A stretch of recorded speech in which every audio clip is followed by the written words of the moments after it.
Good afternoon, everybody, and a very warm welcome to our travel around the world during lockdown.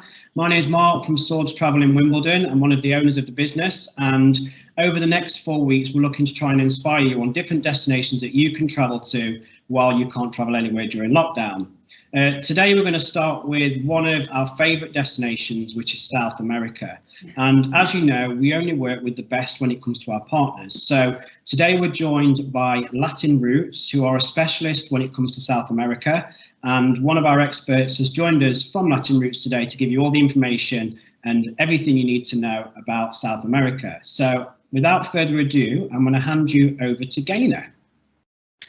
Thank you so much, Mark. Hi, everybody. Thank you again, Mark and Stuart, for letting me present today.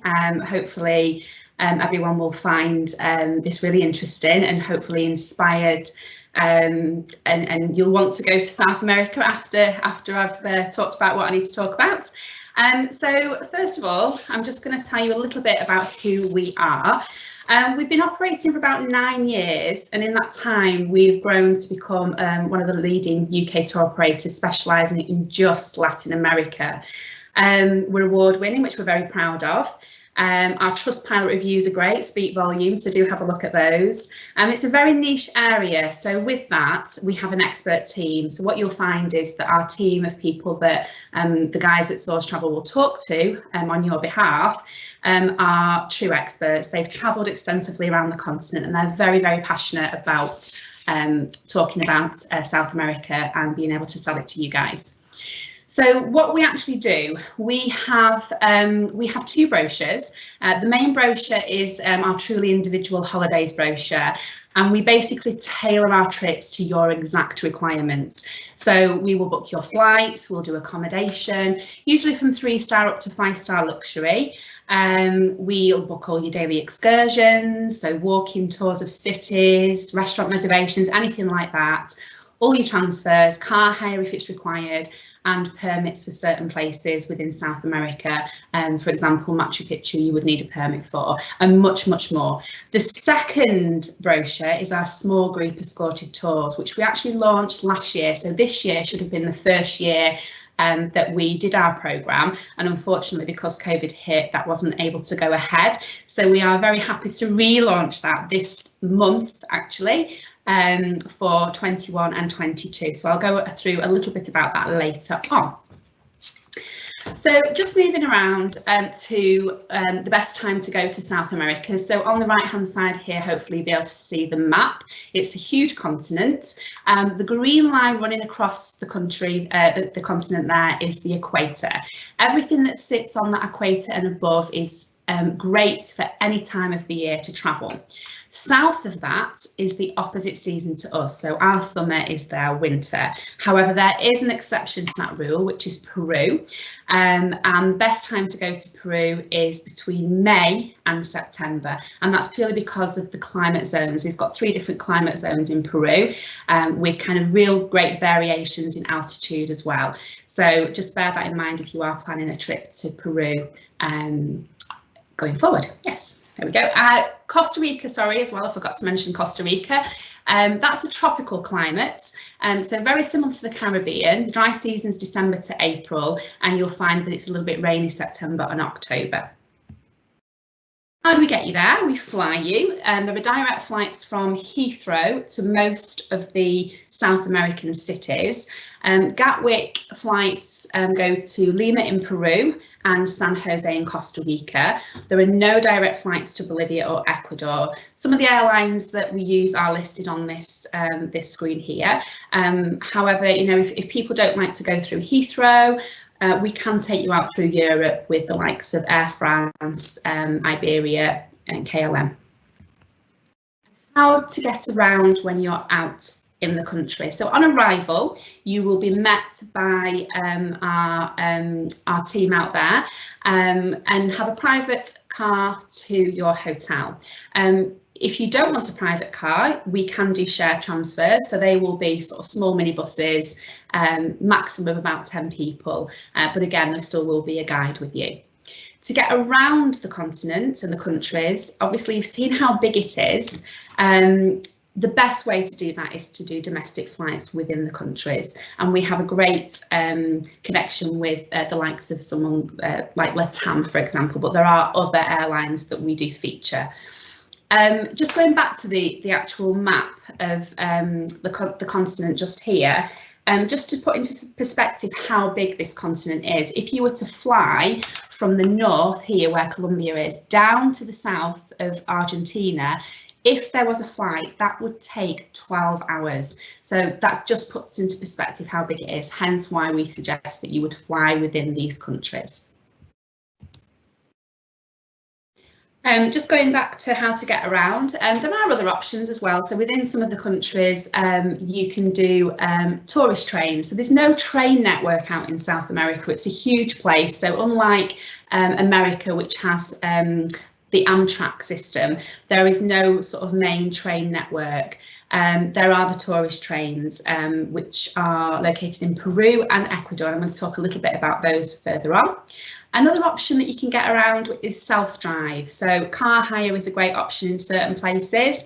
So for example, Costa Rica is a great destination. It's easy to drive around the country. It's a small enough country to drive around.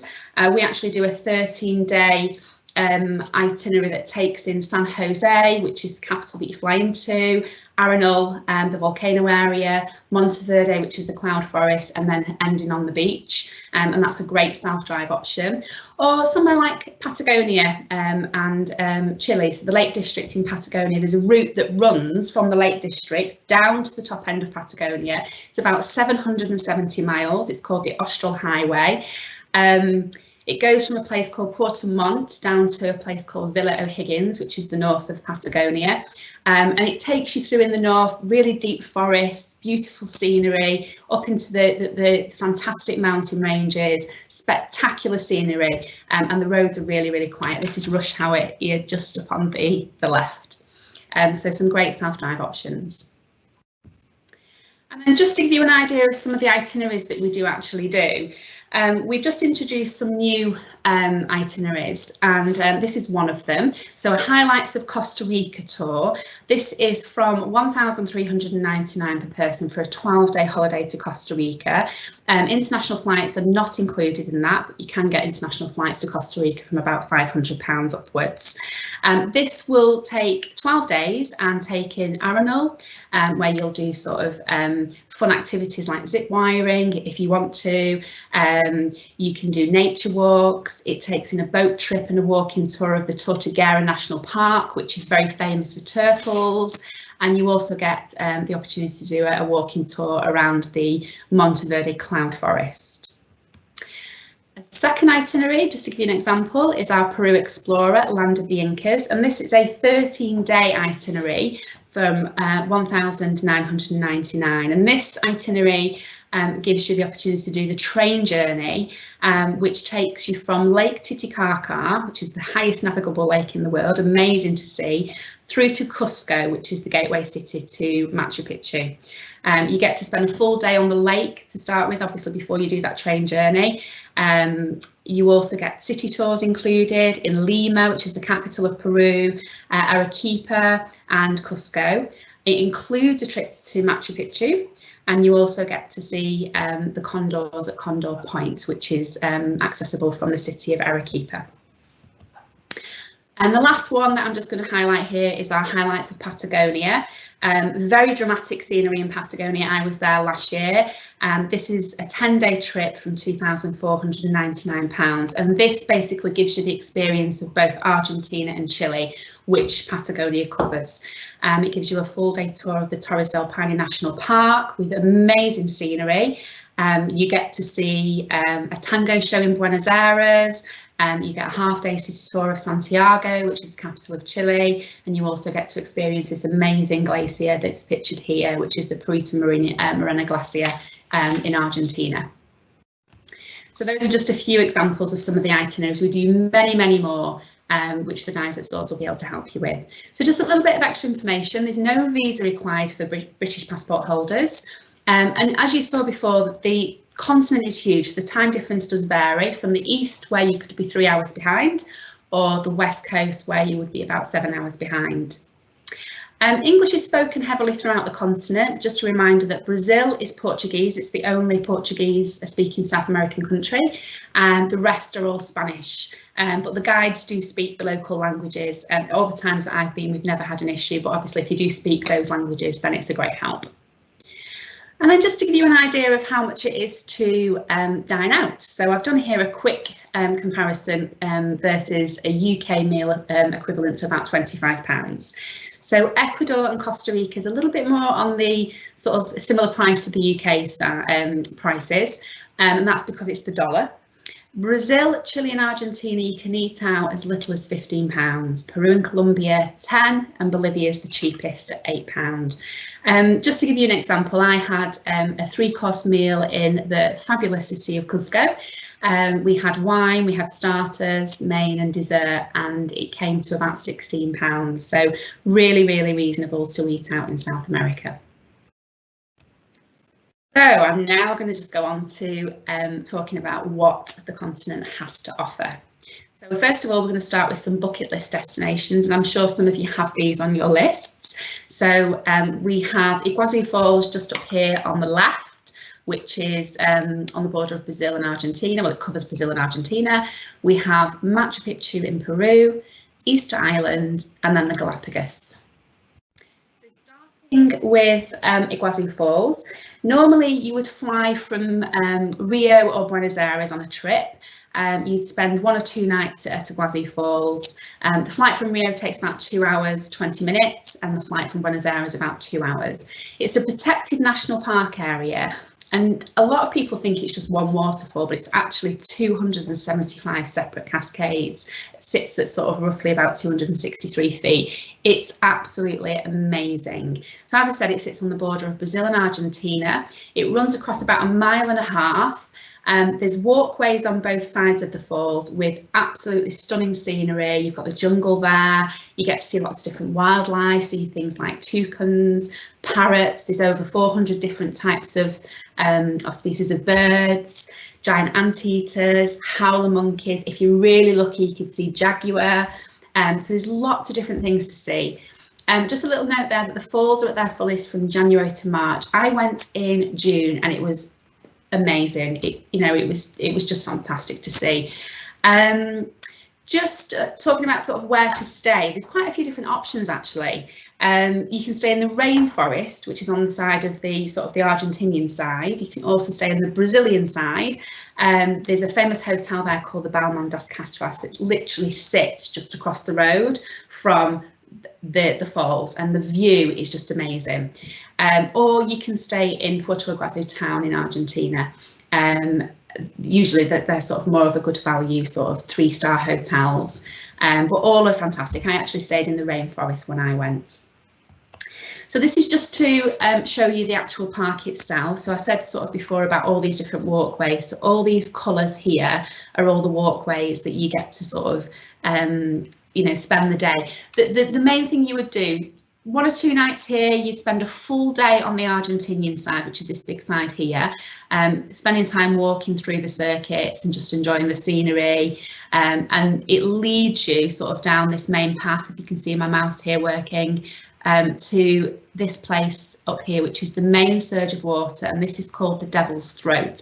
So the walkways that lead to this, and it's just absolutely spectacular. And then the Das Cataratas just sits behind this Brazil sign here, so you can see how close that you are to the falls just there. It really is fantastic. You can also do a tour of the bird park on the Brazilian side as well. You can take a boat trip that takes you under the falls. It's quite exhilarating. You get absolutely drenched. Or if you're a little bit more adventurous, you can do a helicopter trip over the falls as well. So just a few images of when I went, the boat trip here. This picture on the bottom left here is taken from the boardwalks on the Argentinian side, so you can see how close you are to the waterfalls. It really is fantastic. You can see there that it was a bit misty when I went, it was a bit rainy, but it was still amazing to see. So that is Iguazu Falls. Some more images here. You can see the boardwalks, how close they are to the falls. Moving on to Machu Picchu and Cusco. Here you would stay sort of 3 or 4 nights. Cusco is the gateway city that takes you to the Sacred Valley and to experience Machu Picchu. Usually you fly in from Lima, which is the capital of Peru. Cusco is a really beautiful city. It's very colonial, so there's lots of colonial buildings, cobbled streets, museums. There's actually a Pisco Sour museum, which is the local cocktail that's very, very potent. Little boutique shops, cafes and restaurants. So I've just got a video here that was actually taken off my phone a couple of years when I went. So you can see how beautiful the setting is. It's a very sort of low-story building, but it sits at 3,300 meters high in the Andes. So you've got these fantastic snow-capped mountains in the background. And this video was taken from a fort dating back to about 200 AD that overlooks the city. So hopefully this will play for you. And you'll be able to see the main historical square in a second, where you have the cathedral just here, zooming in on it. So that comes to life at night time. There's lots of sort of little marketeers around the side, and then you've got the cobbled streets, and all the hotels are quite close to the main square, easy to walk to. It's quite a big city, but it's very easy to get around. So you tend to do a walking tour of the city and the historic centre. We recommend that you spend sort of a good sort of 48 hours here just acclimatising to the altitude change, and then you can go off and do the trips that you need to do.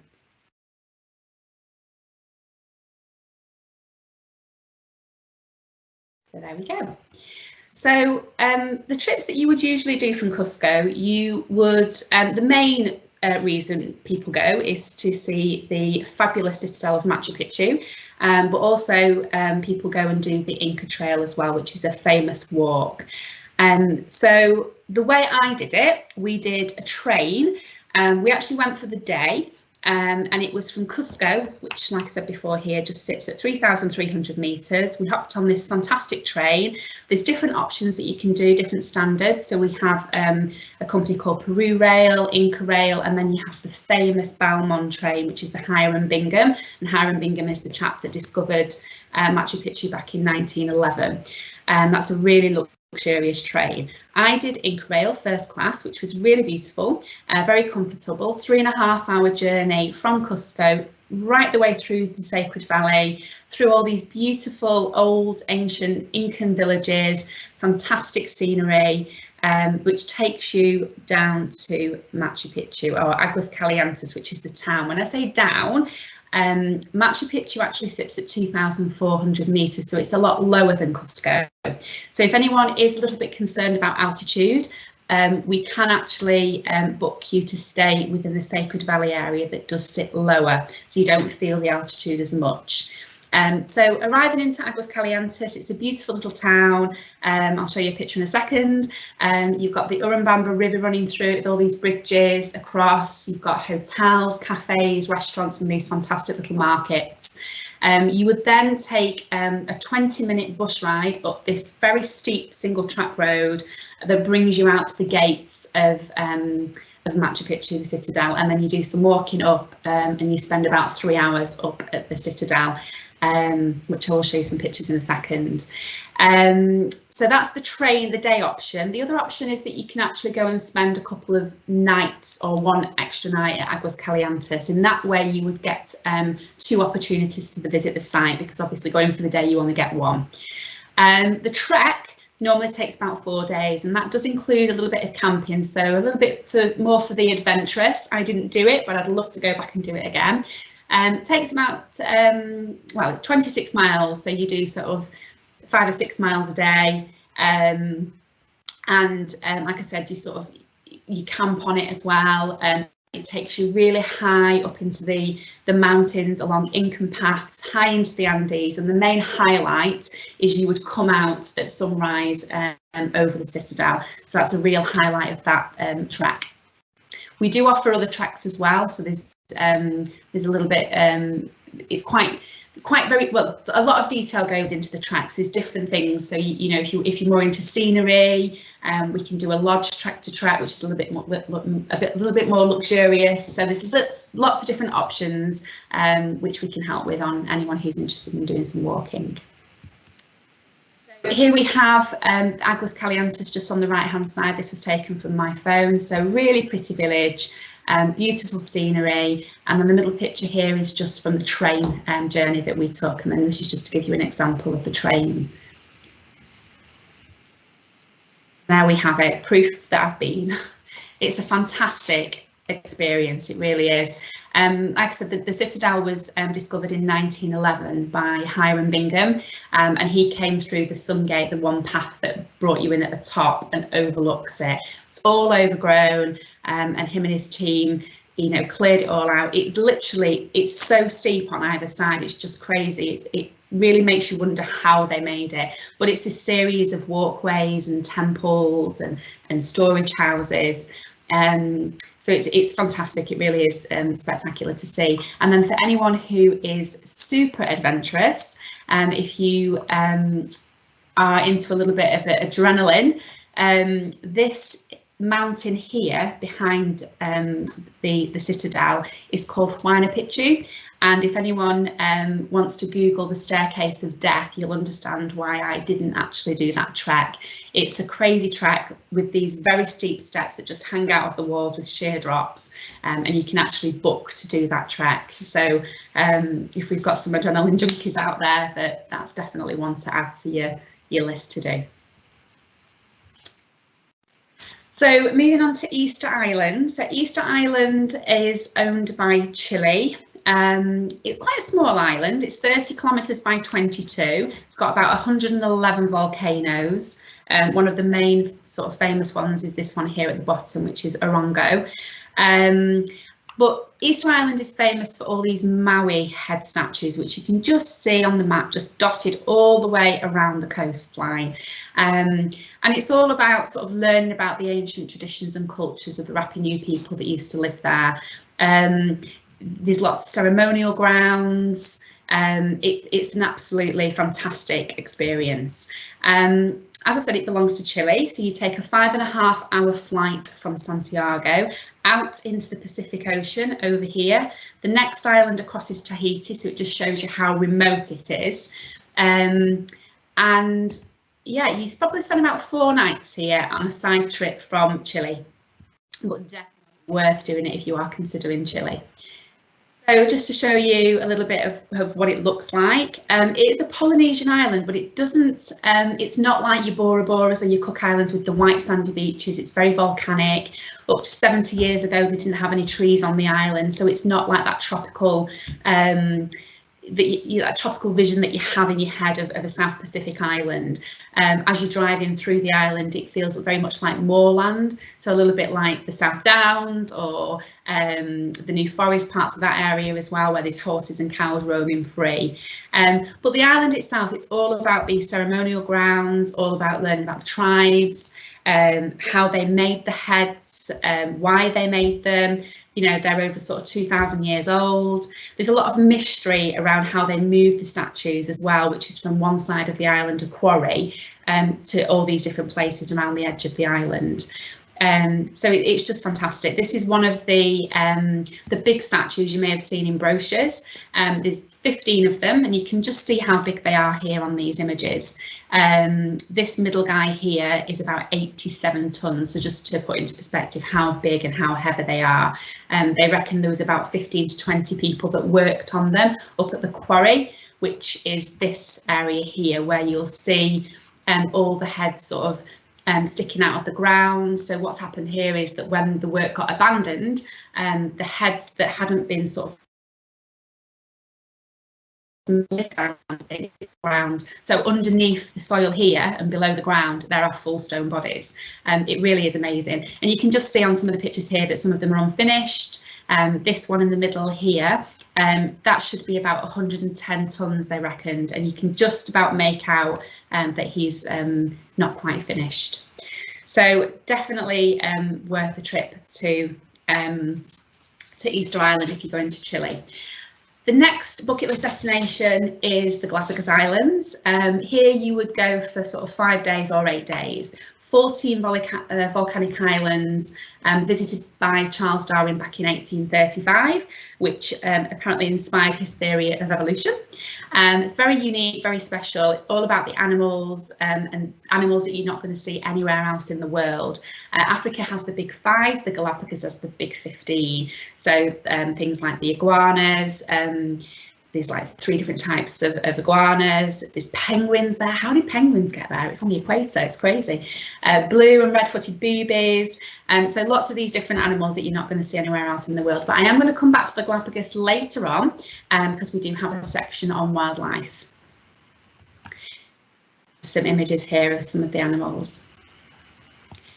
Moving on to cities. So when you fly into South America, you're going to be going into one of these fantastic cities. This picture is of Santiago in Chile. You've got the amazing Andes Mountains just in the background there. They're all snow-capped. When I went last year, they were literally clear and the sun was shining on them. They were bright orange. It's a really beautiful city, lots of different districts that you can walk around. And all the cities are definitely worth sort of 2 or 3 nights stay. You know, don't fly into them and then just go off. Spend a couple of days here, just appreciating how fantastic they are.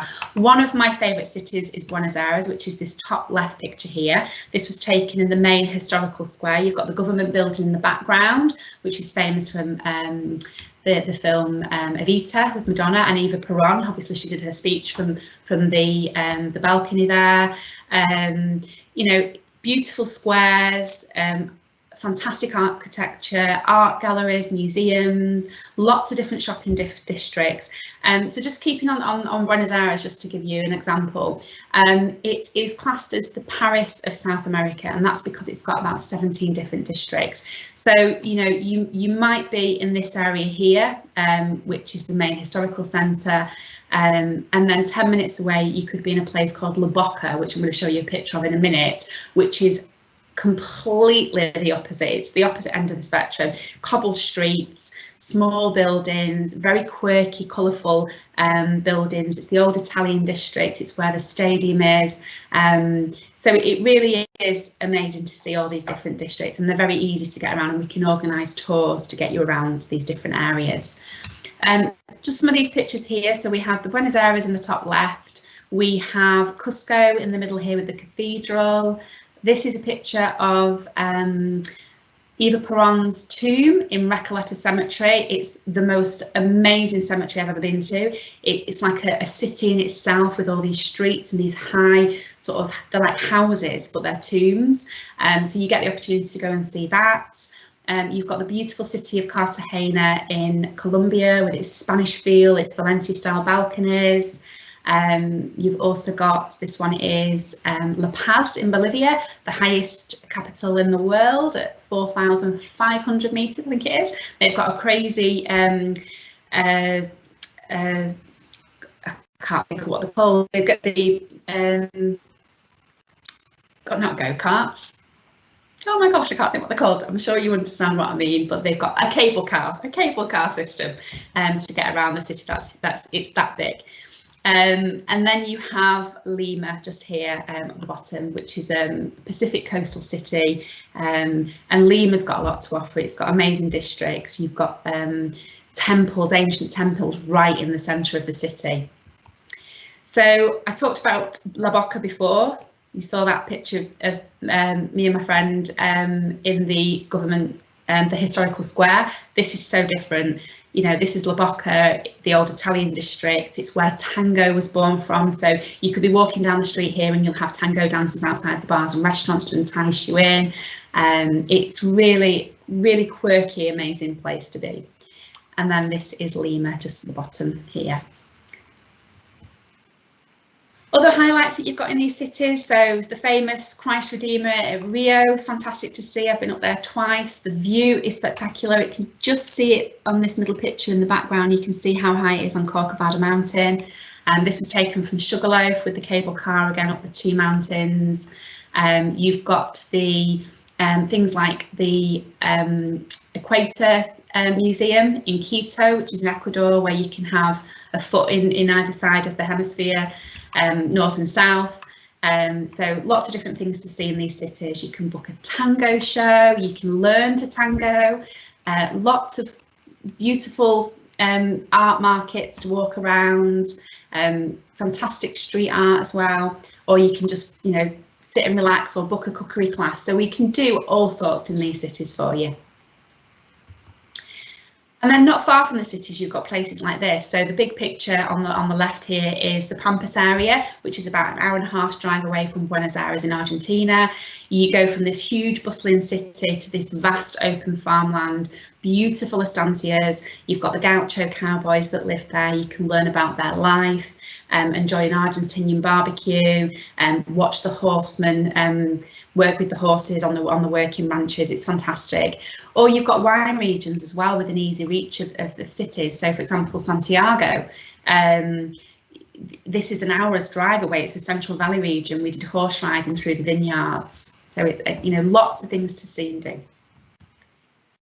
And there's just a few more pictures here. So I mentioned about Lima, for example, in Peru, that has all the ancient Incan pyramids and temples within the city. This is an ancient pyramid, clay pyramid, that goes back thousands of years, right in the centre of the city. And there's a restaurant on the side of it. This is called Huaca Paclana.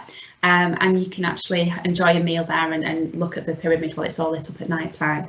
The view here was taken from the video that I showed you earlier across Cusco, and this is the fort behind that dates back to 200 AD. So lots of things to see and do.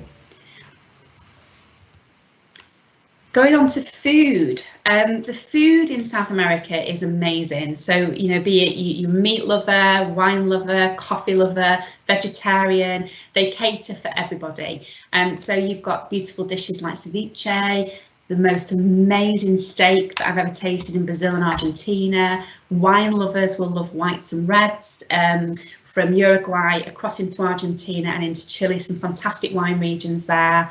Fantastic coffee and chocolate as well, Peru and Colombia. And then this picture up here on the right hand side, you may see that it looks a bit different to these. This is actually one of my meals that I had in Peru. And for anyone who can guess what it is, it's not fish, it's not chicken, it's actually guinea pig. And guinea pig is a delicacy in Peru, Ecuador and Bolivia. Very tasty, so I'm sorry if anyone's got any pets, but it is a definite thing to try if you do like meat. And I thoroughly enjoyed it. So just moving on to South American culture, it's very, very different in each of the countries. So I'm just going to run through a few of the different cultures that you can experience within South America. So starting in Brazil, it's got a real mixture of culture, from indigenous Indians of the Amazon jungle, or the rainforest. You've got an African influence up sort of near Salvador and on that northeast coast, and then obviously Portuguese as well. They love their festivals and their carnivals. So the most famous one is the Rio Carnival, which is a celebration just before Lent. There you can see more than 70 samba schools taking part, each of them coming from tiny towns and favelas within the areas. Amazing costumes and a real party, vibrant atmosphere. And that, if anyone's interested in the Rio Carnival, it needs to be booked up at least 18 months in advance. It's just crazy, it gets so booked up. So that's Brazil. Moving on to Argentina, it's a bit more refined, a bit more sort of Western. One culture that stands out is the gauchos, which I mentioned before. That dates back to 18th century, and very similar to your Western USA cowboys, very skilled horsemen. They wear the traditional clothing, they're on working ranches and they work with these horses.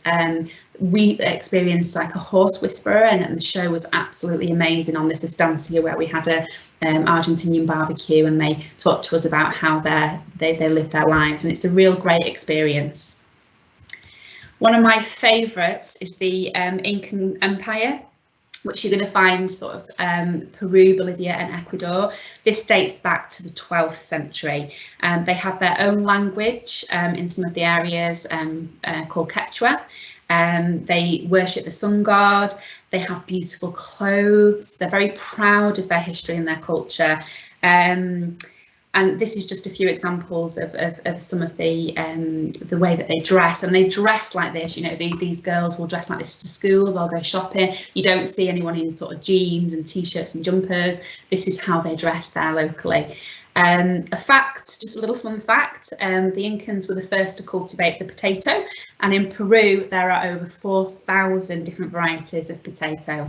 I think I tried about 4. Very, very different. This bottom right hand picture here is an indigenous tribe that lives on Lake Titicaca, which is the highest navigable lake in the world that covers across Peru and Bolivia. And these are the Uros people, and they live on reed floating islands, and it's really amazing to see. So you get to spend a full day out on the lake, and you get to spend a couple of hours with these people and learning how they live. So there's about 40 odd of these islands, and these are their cars, how they get around from island to island and to the mainland. They have an island that's got a school on. It's brilliant to see, it really is fantastic. These are just some of my own photographs. Quite fun as well, they get you dressed up in their traditional dress, very vibrant colours. Colombia has got very much a sort of a Spanish culture dating back to the 16th century. They're very much about bringing sort of art, music and theatre together. So you'll be walking down the streets and there'll be dancers everywhere and singers and theatre, you know, very dramatic. They love their food. It's all about the people, the lifestyle, the music. Cartagena is a great place to go as well. There's a lot of history there. It's an old fortress. So it's great to see. So moving across the landscapes, this is what really, it wows me every time I go to South America, because it is just so diverse with the scenery. I'm going to start with Argentina and Chile, just to show you what you're going to get there. And they mirror each other as you come from north to south. So in the north here at the top, you can see this very arid desert, huge red rock formations. This is in like the Salta area of Argentina. Steeped in indigenous history, there's lots of ruins of ancient sort of civilizations up there, and it's very, very dry. You then also come across to Chile, this sort of on the opposite side, and you have one of the driest places on earth, which is the Atacama Desert, and it is like being on what you would imagine to be like being on the moon. Again, you know, red rocks, mountains, lagoons, deep canyons. They have a range, the Salt Mountain Range there, and it just looks like diamonds glistening in the distance. It's amazing. Their little town that they have there, San Pedro Atacama, it's a really quirky town. Really oldie worldy. It's fantastic to see, with all these little shops and restaurants tucked away behind these white walls. It's just fantastic. Great place if you're into astronomy. We actually, the property that we stayed at had its own observatory, and we just stargazed for a couple of hours. There's no light pollution, so it's absolutely amazing to see the star system. Oh, sorry, I've gone the wrong way. Moving down into the sort of the central wine region. This is Uruguay here. So you've got Uruguay into Argentina and across to Chile. You're going to have this beautiful rolling green hills, fantastic vineyards. You can stay on one of the lodges there for a couple of days, enjoy the wine and just relax after you've been doing all this this walking and trekking and seeing everywhere else in South America, all these countries. Great for sort of horse riding and just relaxing, and obviously for wine lovers. Moving down to the Lake District down here, across from Chile into Argentina, you've got these beautiful mountains, stunning lakes, you know, lots of different activities that you can do on the water. Great place to hire a car, as I mentioned at the very start of the presentation. And this is a great place to cross over between Argentina and Chile. You can actually do a 3-lake crossing, which takes you from Bariloche across into Chile, over the mountains, across 3 lakes. That takes a full day, so that's a great place to go from one country into the other. And then further south into Patagonia, that covers Chile and Argentina, you're going to find fjords here. You're going to find vast areas where you've got these mountains with snow caps, you've got glaciers, so really diverse from north to south. We've gone from dry to ice. These just some images of my trips when I've been. So this one at the bottom is the Moon Valley at the Atacama Desert. You can see how dry it is there. Amazing canyons. It does feel like you would imagine what the moon would be like. It does feel like that. We actually got up at ridiculous o'clock and went to see sunrise over the Atacama Desert, over the Moon Valley. All these in the background here are volcanoes, and the sun came up above the Andes Mountains, and the colours, it was just amazing, and bright orange, and fantastic experience. You've got the winelands here, and then you have the Torres del Paine National Park, which is in Patagonia in the south. This was a view across the lake, and you can just see the famous 3 granite towers just peeping out there. Moving on to Bolivia. So, you know, Bolivia, it's very secluded and often underrated, and it's often missed out on people's South American wish list as well. It's an amazing destination, home to the world's most dangerous road, if anyone's seen Top Gear. It's got the largest salt flats in the world, the Uyuni salt flats, which are here just on the left and the right. It's a prehistoric lake covering about 11,000 square kilometres.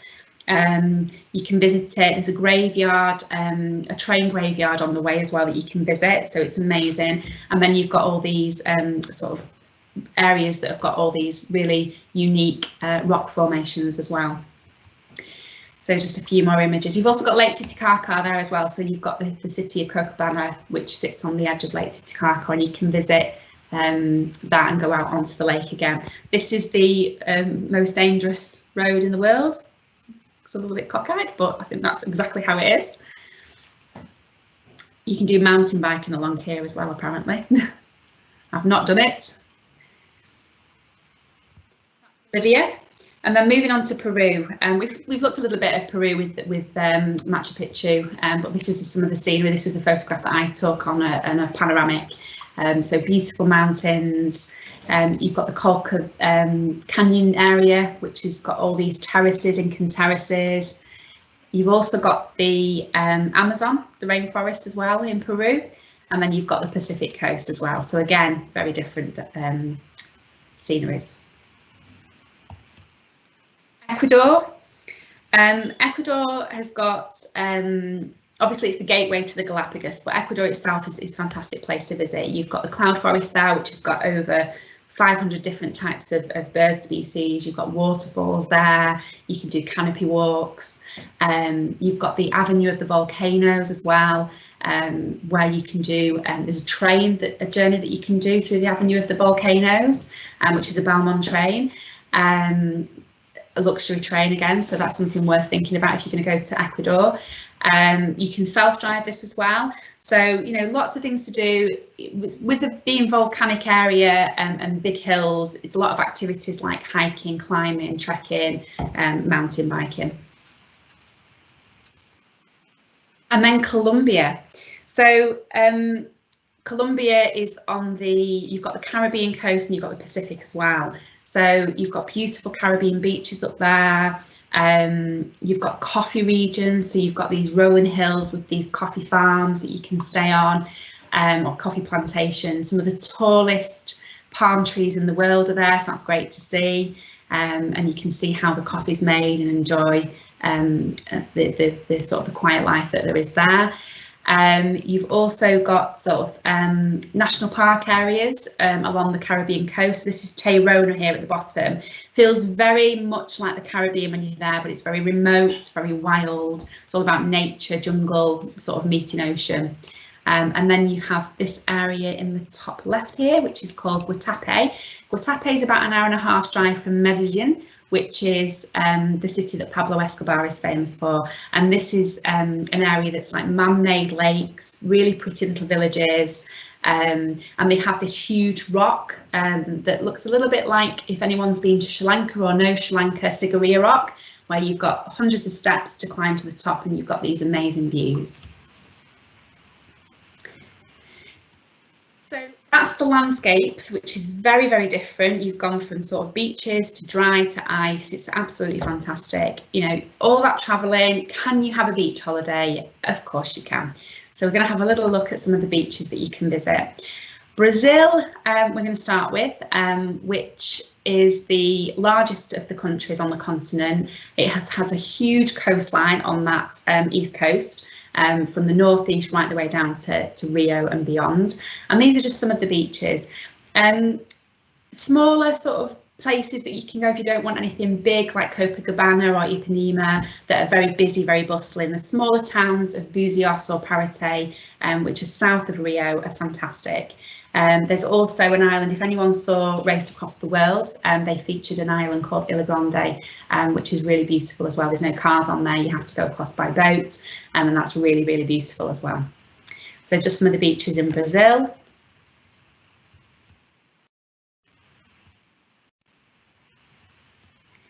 And then we have the famous Copacabana. You can just see how busy that is compared to the last couple of slides that we've just seen.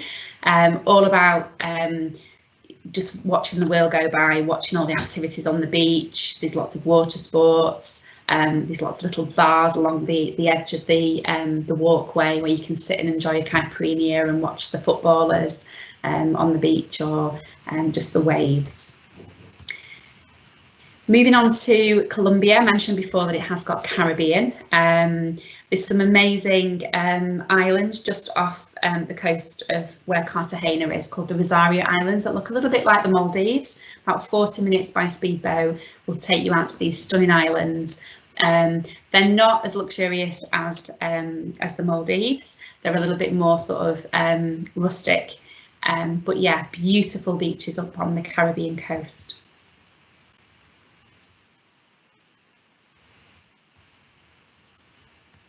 And then Costa Rica. Costa Rica's got some fantastic beaches. This is Manuel Antonio, which is a national park area. There's no hotels here. You'd have to stay about 20 minutes away.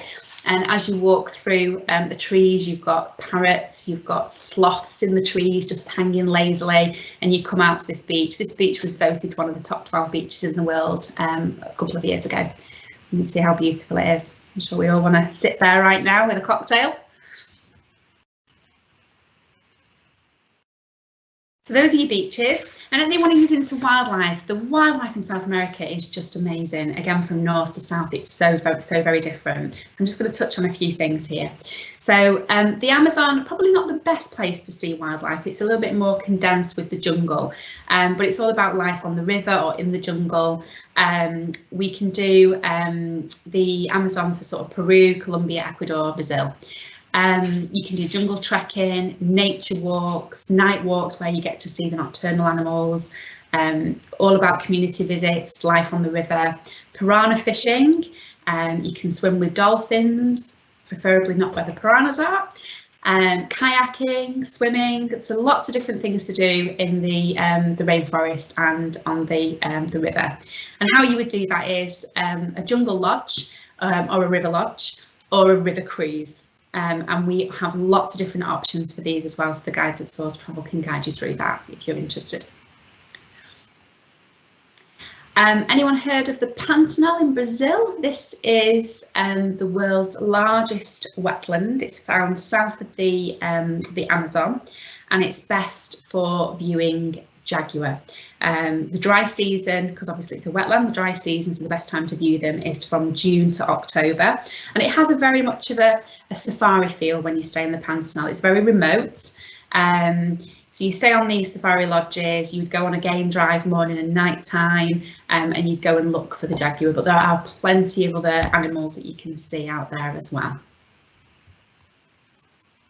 Coming back to the Galapagos, so I mentioned before 14 volcanic islands. I'm sure you've all seen many programmes with David Attenborough. They look amazing, they are amazing. So how you would do the Galapagos, normally you would do a 5 or 8 day cruise by boat. We have lots of different options for boats, from small catamarans that fit 12 people up to a maximum of 100. They don't allow any more than 100 people on the islands, which is why we have a max of the boats that fit 100 people. Lots of different standards as well, from sort of basic up to your luxury ships like Silversea and Celebrity Flora, which was launched last year.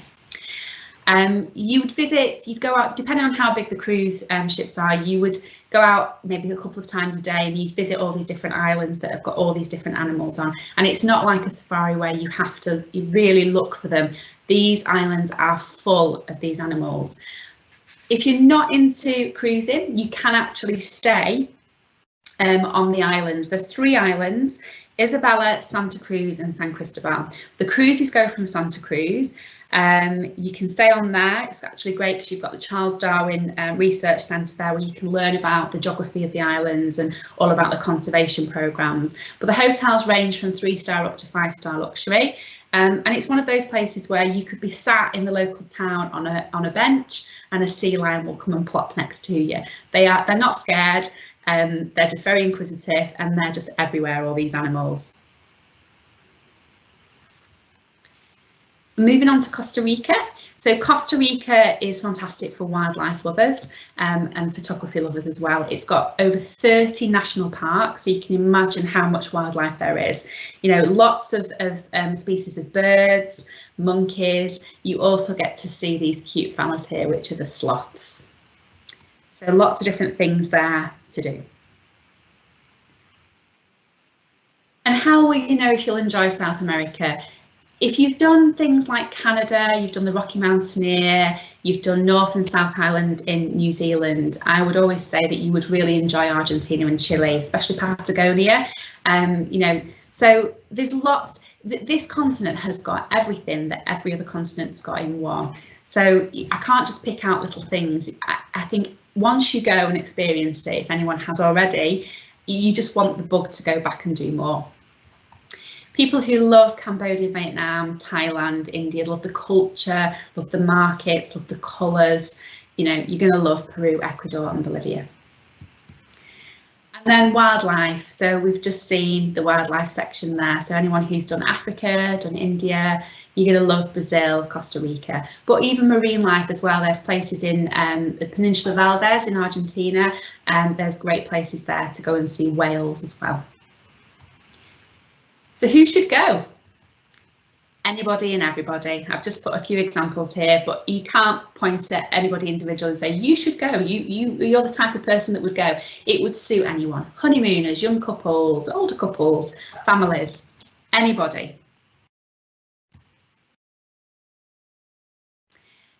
Now, just moving on to small groups. So I mentioned at the very beginning that we have 2 brochures. Our small groups brochure was launched last year and obviously didn't go ahead, so I just want to touch on this. There is a video that I'm going to get Mark to play in a minute that doesn't work on my system, so I'm going to get him to do it. But just to tell you about our small groups that are being relaunched this month. They're escorted tours with a maximum number of 16 people. They're fully escorted throughout and you get a guide in each of the destinations. So this is for anyone who's a little bit nervous maybe of going doing it by themselves and wants to be with a group of other people, like-minded people. We have something called Make Your Day Individual. So on, say, days 3 and 8, you might have the choice of doing 3 other options that day that's different to the main group. So you could go off and do a cookery class, or you could go and do a bike tour of the city, and they are included within the prices. So it's just something a bit unique and different that we do. We have guaranteed departures, which is great. So if there are 4 people booked on the group, we're not going to ring you 2 months before and say it's cancelled, it's not going ahead, there's only 4 of you on. If there's 4 of you, you are going.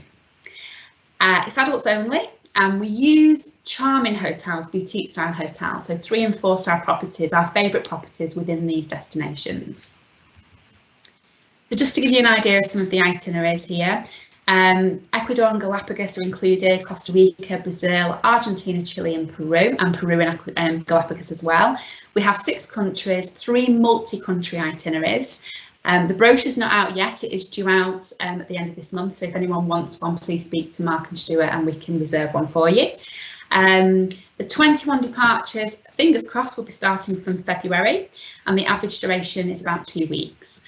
The price ranges between 2,699 and 6,199. The 6,199 one is a 3-week trip that includes Ecuador and Galapagos. we've currently got £200 per person off all groups at the moment, so that comes off those prices there. And they are inclusive of international flights from London. There's a small surcharge for anyone who wants to fly from anywhere else in the country. So Mark, I don't know if you're there, if you can just play the video. The video actually highlights, it was actually a pre-tour that we did, a test tour where we took some clients out, and it showcases Peru. So if Mark, if you can play that for me, thank you. Yeah.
Thanks, Mark. I don't know if that actually played. I don't know if anyone could hear. I couldn't hear it, so I'm hoping that everybody could hear that.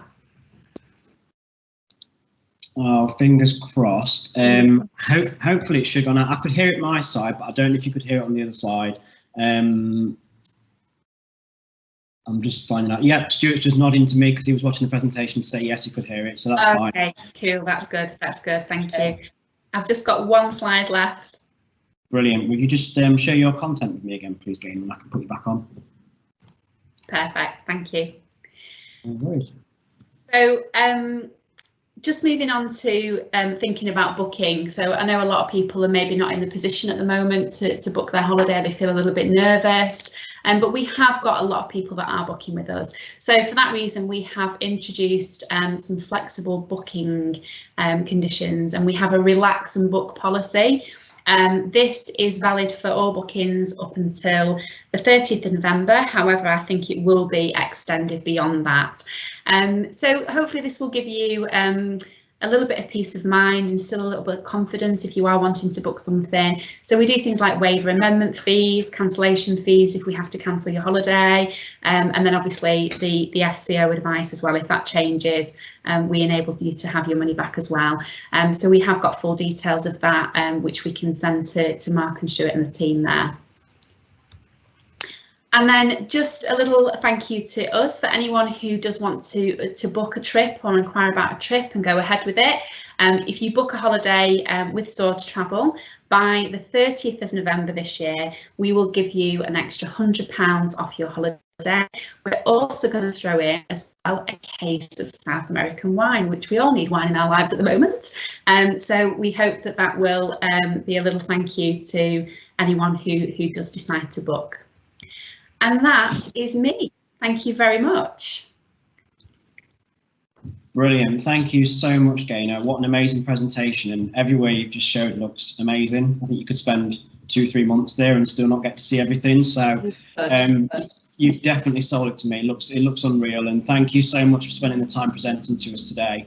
Stuart's just explained to me that the video sound wasn't working, so what I'll do is I'll just pop the video out to the attendees after the meeting, just so you can watch that video in your own time as well. Thank you for everybody for joining us today. We really appreciate you taking the time out, and hopefully you've enjoyed all the information that we've given to you. As we said at the beginning, we are going to be doing a prize draw. I've got all the attendees in my little box here. So the winner of our £200 voucher is Colin Revell. So congratulations, Colin. You've won a £200 voucher towards your next holiday with Latin Routes booked through Swords Travel. As Gaynor said, if you would like any information about any of the itineraries discussed today, or if you'd like to tailor-make your own itinerary, now is the best time to do it. I think we are starting to see a lot more positive stuff coming from the media, especially with regards to the vaccine and what's going to be happening. And why not start planning now so that you've got something to look forward to for 2021. Next week, we're going to be doing another webinar on Wednesday. Next week will be an India webinar with our partners at Pierce and Leslie. So hopefully we'll see you there. But thank you for joining today, and we'll see you all very soon. Goodbye. Thank you.